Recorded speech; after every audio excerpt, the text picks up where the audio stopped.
Welcome into a WKYC.com digital exclusive. I am Ben Axelrod. Joining me is Tyler Carey. And Tyler, we're coming to you here just about a couple of hours after Michigan announced that Ohio State has canceled this weekend's game with Ohio State. And obviously there's a lot of ramifications for that as far as Ohio State and the college football playoff in the Big Ten title game as well. But I think, first of all, it's just weird that Ohio State is not going to be playing Michigan this year. I know it's been a college football season unlike any other, and here we are getting toward the middle of December, and they're getting ready to decide the bowls and play conference championship games and all that. And it looks like, at least as we're recording this here at about 4:50 p.m., that at the very least we are not going to have an Ohio State-Michigan game during the 2020 college football season. Ben, I have to say I'm numb. I'm numb. And I know that with this year, how awful it's been, there are a lot more important things to worry about than football. But you kind of look forward to this, as crazy of a year as it's been, as crazy as of a college football season as it's been. You can tell yourself, well, we'll have that game. We'll have the game just to look forward to. And for 3 hours, we can just feel that sense of normalcy. I got to tell you, when I got that alert this morning that the game was not going to be played, it was a bit of a gut punch. And you really don't know what happens next. I've heard rumors that they could maybe still try to play it next week, but we don't know anything. It's all up in the air at this point. And I'm sad. I'm very sad that this great game, this great rivalry, regardless of the records, as of now, is not going to be played. Yeah, unfortunately, it's, I think, a pretty fitting end to this Big Ten season, at least as far as the regular season is concerned. It's interesting. You look back at August, it might have been the end of July, but that July-August timeframe, the Big Ten, I thought, was pretty forward-thinking as far as saying, hey, we're going conference schedules only, which is something that, for all intents and purposes, the rest of college football adopted. The Big Ten was certainly at the forefront of saying we're canceling our season. And obviously that's something they wound up revisiting. But, one, the fact that they canceled the season and then reneged on that and wound up holding the season much later than anybody else except for the Pac-12. One, you look at just the cancellations, obviously, across college football, but for the Big Ten, you're in the Midwest where you have surging coronavirus numbers.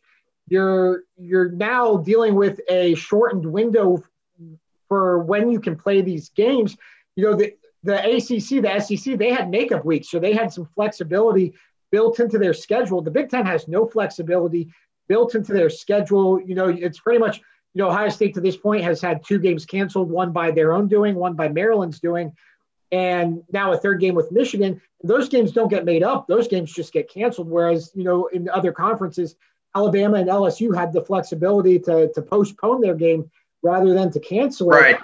And then, just as far as, let's be honest, Ohio State and Michigan, even as down as Michigan is, this is your premier game. These are two of your premier programs. To still have this as the last game of the schedule, tradition be darned. How do you not play this game very early in the schedule to make sure that you're going to play it? So to me, this has just been a disaster for the Big Ten from the way they've handled it. They really went from being very assertive in playing in not wanting to play this schedule to now completely fumbling the schedule. And the result is, what we see playing out today. There's a lot of blame to go around. Kevin Warren has a lot of egg on his face at this moment, and for good reason. I understand why they had it as the last game of the season, trying to have that sense of normalcy. It all comes down to this: Michigan, Ohio State in the final regular season showdown. Hindsight is 2020. Yes, they probably should have had it in the first week of the season. Look, I've been saying for weeks that this season, this college football season in general, probably should not have been played because it's just been so weird. You've had all these cancellations, all these health concerns. I think you were the one who said back in August, whenever it was, when the Big Ten and the Pac-12 announced that they were going to cancel the season and try to delay it to the spring, that we just expected all of the other conferences would follow suit. Well, it didn't happen. The SEC, the ACC, the Big 12 all further south, kind of dug in and said, we're not doing this. We want our football. Now, I disagreed with that decision. However, I will admit their plan, while there have been issues abound with them as well, with game cancellations and health concerns, Nick Saban and other coaches getting COVID-19, their plan has been much more sound than the Big Ten, who, as you mentioned, just kind of tried to cram everything into these 8 weeks with no contingency operations, no scenarios for, well, what if multiple games get canceled? What if our biggest game, a la Michigan, Ohio State, gets canceled? It just seemed like a recipe for disaster. I really don't think they planned for the surge we have now. They kind of looked at, well, the cases have gone down. I think we're going to be okay. Well, now we're arguably at the worst point of the pandemic in this country, and the Big Ten has been caught with its hands tied. It really is astonishing the way they bungled this, and it's sad to watch. It's sad to see. Yeah, at the start of this season or before the college football season, there were doctors who disagreed on can you play a safe football season. There were conflicting opinions. The one thing I think everybody agreed on, though, that this time frame, late November to December and beyond, that's when we were going to see these surges, and lo and behold, that's what we're getting. And that's the time frame the Big Ten tried to fit their schedule into, unfortunately. You look at it, Ohio State obviously is they're the number 4 team in the college football playoff. They have the inside track to the college football playoff. Now, the wrench that this all throws into that is that the Big Ten set these arbitrary rules that in order for a team to qualify for the Big Ten title game, you have to play at least 6 regular season games. Well, Ohio State's not going to play 6 regular season games unless something changes. Right now, their regular season is over with 5 regular season games. So that leaves the Buckeyes on the outside looking in at the Big Ten title game. And then if the Buckeyes don't play in the Big Ten title game, one would presume that leaves them on the outside of the college football playoff. I mean, as wacky as this season has been, I don't know if 5 regular season games gets it done and gets the Buckeyes into that 14 playoff. You are starting to see the Big Ten issued a statement today that basically implied that they're revisiting this and that they're going to do it with full transparency. So I think a lot of people are expecting that, they're going to revisit it and probably change it in a way that will favor Ohio State. And look, it's going to be icky. It's going to be transparency. The Big Ten getting Ohio State into the Big Ten title game because they want Ohio State in the college football playoff because Ohio State's the only Big Ten team left with a chance to make the college football playoff. But like I said, it's going to be icky, but this is kind of the position the Big Ten left itself in where they're damned if they do, damned if they don't. Ben, they have to get them into the Big Ten title game, and they have to find a way to get them into the playoff. At this moment, I think, even though they only played 5 games, we can all agree at this point they are one of the 4 best teams in the country. And any playoff, unless they would lose a game before that, any playoff without them, to me, and I think to a lot of other people, would feel illegitimate. Now, I know you've already had some people saying, oh, do you really want to give Ohio State special treatment and find a way to almost move the goalposts and get them into the playoffs? My answer to that is, heck yeah, you do. You absolutely want to get them into that game. And I think a lot of opposing coaches, rival coaches and ADs kind of want that too, because they understand if Ohio State gets into the playoff, that's only going to improve their prestige as a conference. And yes, it's going to improve their pocketbooks because they get the playoff shares. It makes sense for the Big Ten to change the rules around and to get Ohio State in there. It's going to benefit everybody in that conference. What they do to do that, I have no idea at this point, but I think the general consensus is they've got to find a way to get it done.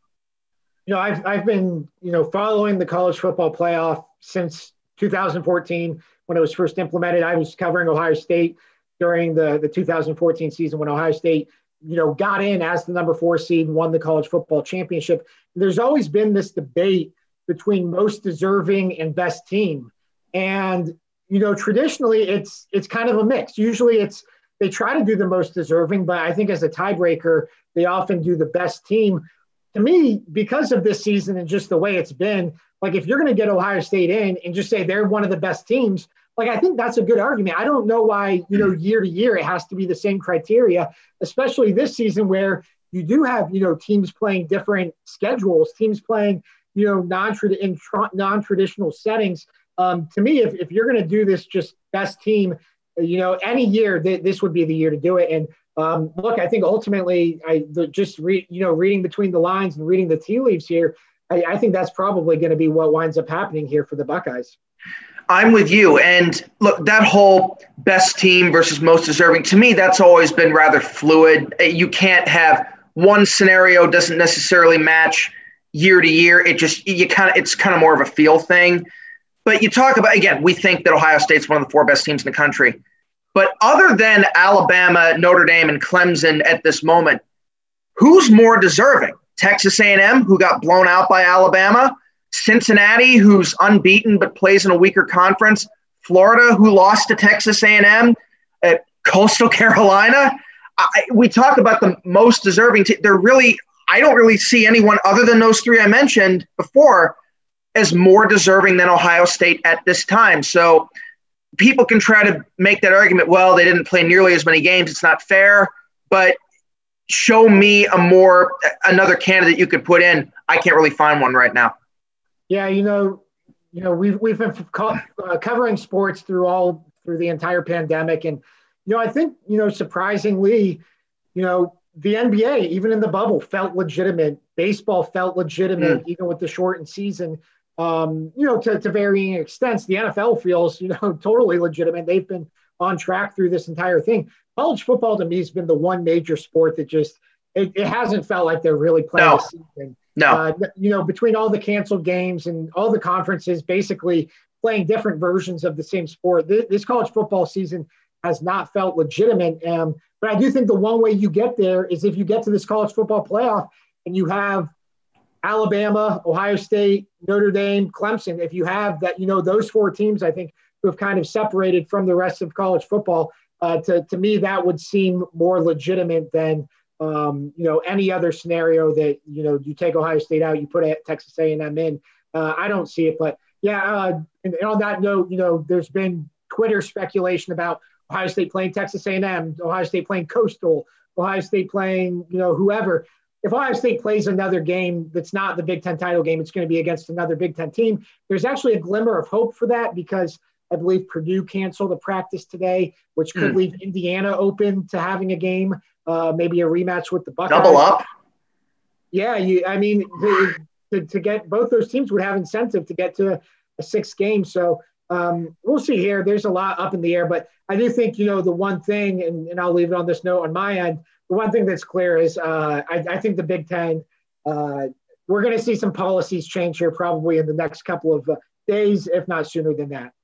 Well, I think even after this season, you're going to see some more changes with the Big Ten after the way this has just been botched from the get-go. I'm with you. It has been very hard for me to get into this season, and that's why I was so looking forward to this Michigan game on Saturday, because it's like, despite all of it, we at least have this game that we all love so dear. Look, if I'm Ohio State, I'm just trying to get a 6th game in there, regardless of who it's against. I told you before we went on the air, if it's Texas A&M, Cincinnati was a possibility, but they're having their own COVID issues.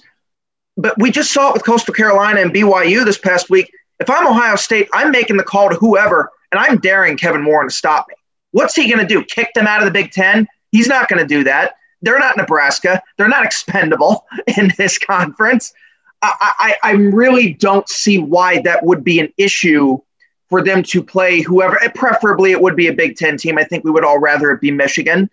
But if push comes to shove and you have to go outside the conference to get that 6th game, to me, just do it and face the consequences later. But I'm not the AD. I'm not the head coach. I'm not paid to make these decisions, thank God. But we're just going to have to see. The craziness just keeps piling up, Ben. It certainly does, and we will leave it there. He's Tyler Carey. I am Ben Axelrod. Thank you for joining us for this WKYC.com digital exclusive.